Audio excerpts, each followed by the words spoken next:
wa man tabi'ahu bi ihsani wattaqa. Amma ba'd. Bapak Kepala Sekolah, Bapak Ibu Guru, serta tenaga pendidikan dan anak-anak yang dirahmati oleh Allah Subhanahu wa Ta'ala. Alhamdulillah, pada pagi hari ini Allah memberikan rahmatnya kepada kita sehingga kita bisa mengikuti kegiatan memperingati hari lahirnya manusia yang sempurna, yaitu Nabi Muhammad Sallallahu Alaihi Wasallam. Anak-anak, umpama ibu kalian hamil dan sudah usia mendekati kelahiran. Ketika kamu mendengar ibu sudah melahirkan dengan selamat, adikmu ganteng, selamat, kamu bahagia apa tidak? Bahagia ya? Bahkan tetangga ikut bahagia. Padahal adik kamu belum tentu besarnya menjadi anak yang soleh. Belum tentu. Nah, kalau anak biasa saja dilahirkan, kita berbahagia.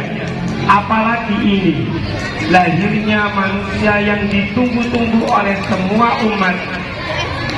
Berita kelahiran Nabi Muhammad itu, Nabi Muhammad belum dilahirkan, 12 abad sebelumnya beritanya sudah ada di kitab Taurat. Jadi ditunggu oleh umat manusia karena memang Nabi Muhammad Nabi akhir zaman. Berarti kita pantas bahagia apa tidak? Pantas bahagia. Anak-anak, sebenarnya saya ingin banyak cerita, tetapi kasihan ini panas. Di buku ini yang dibaca oleh kakak-kakak tadi hanya satu buku saja dari sekian banyak buku yang menerangkan tentang biografi Nabi Muhammad. Di sini ada doa, di sini ada pujian-pujian kepada Nabi Muhammad, di sini ada biografi sifat-sifat mulia Nabi Muhammad. Kalau kita baca buku ini, dianggap baik apa dianggap buruk? Dianggap baik.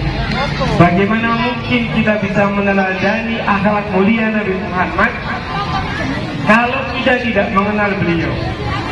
Bagaimana mungkin kita bisa mengenal beliau kalau tidak pernah mendengar ceritanya, kalau tidak pernah membaca buku biografi tentang beliau? Kalau dihitung patuh, sudah entah berapa buku yang sudah ditulis. Bahasa Arab banyak, bahasa Inggris bahkan banyak, bahasa Indonesia banyak, bahasa Jawa juga banyak. Saya pernah diberi hadiah oleh putra seorang kiai buku tentang Nabi Muhammad yang dikarang oleh seorang biarawati. Tahu biarawati?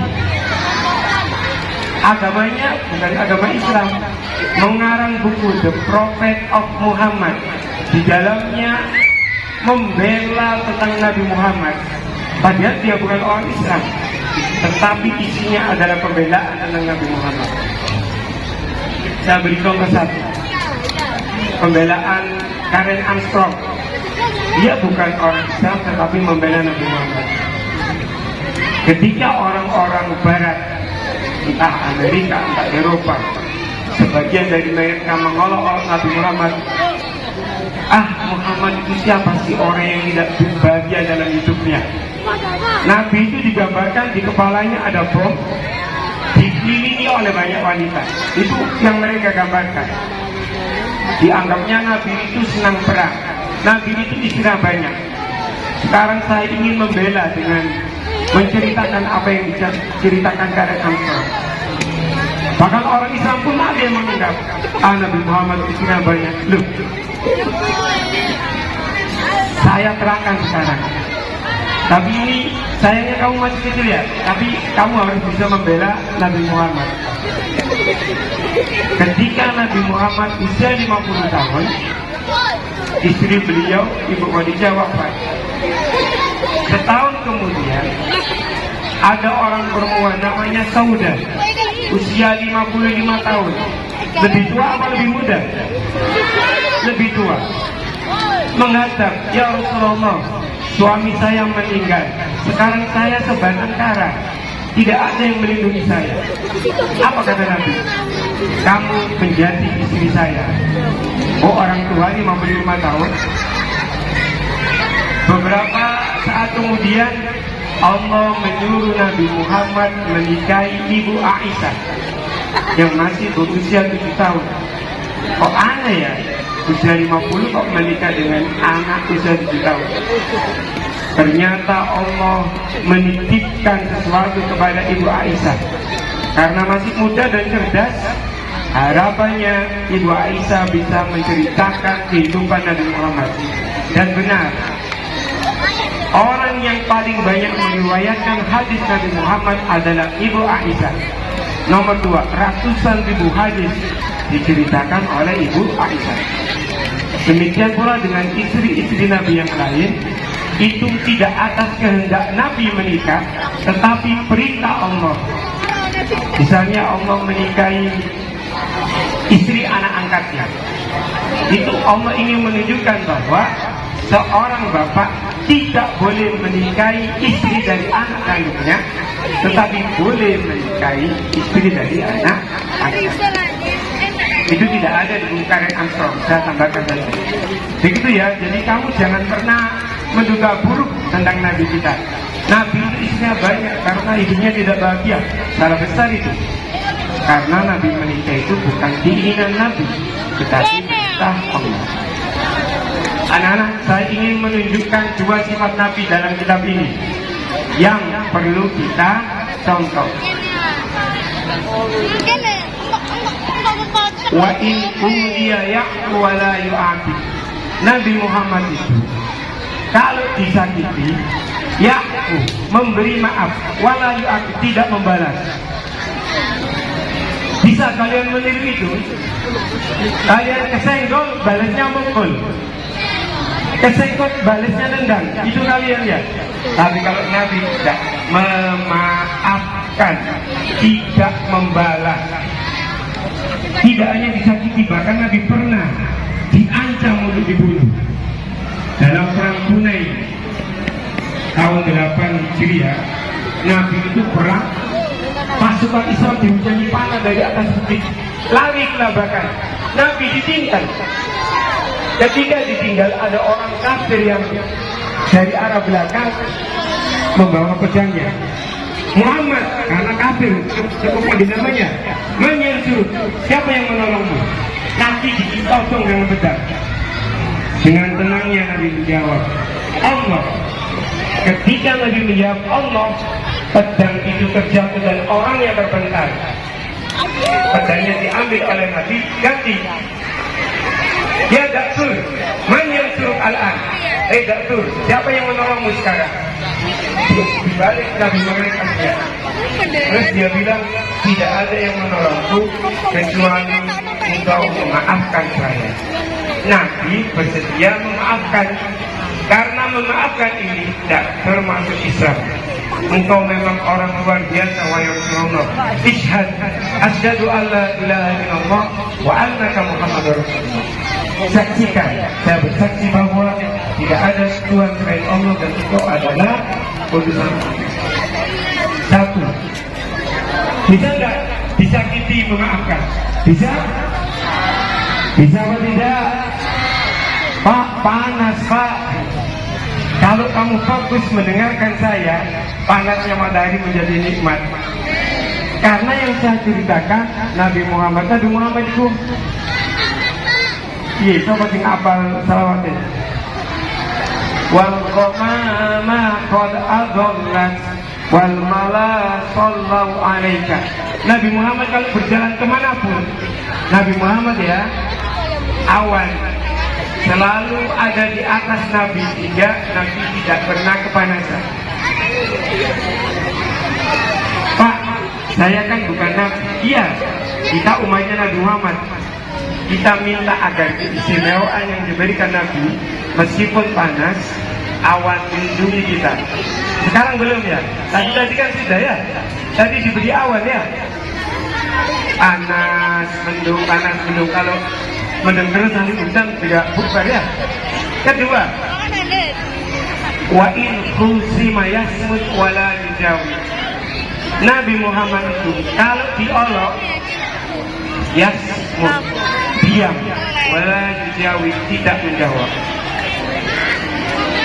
Kalau kalian diolok satu balas tiga, diolok balas mukul, gitu ya laki-laki. Kenapa berkelahi? Mengolok bapak saya pak. Nah, kebiasaan anak-anak ini suka panggil nama orang tua dari temannya.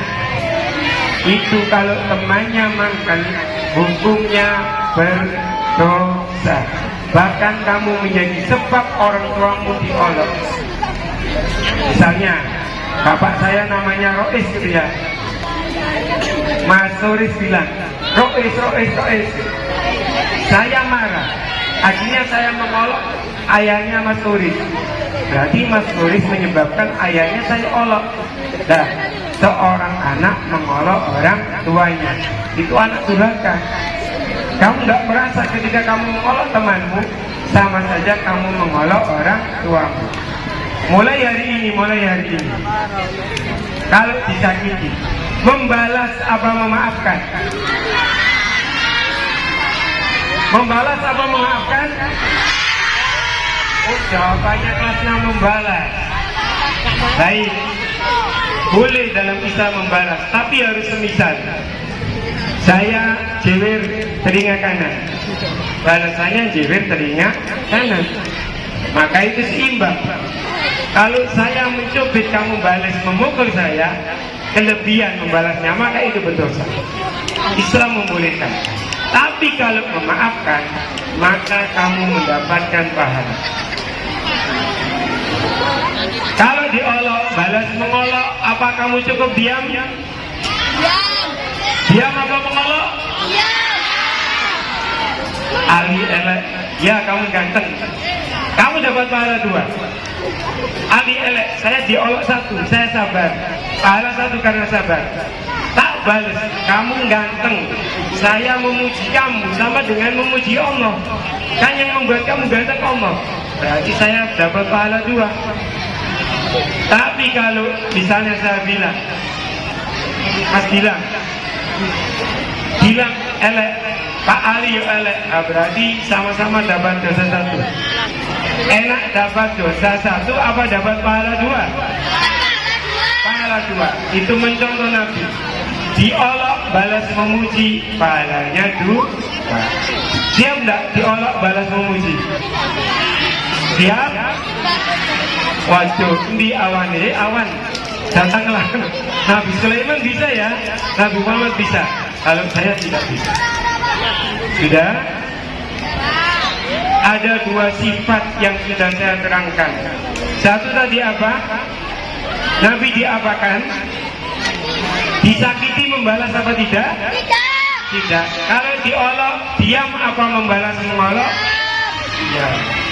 Semoga 2 sifat Nabi yang saya sampaikan ke kalian tadi bisa kita tiru, sehingga kita benar-benar menjadi umatnya Nabi Muhammad SAW.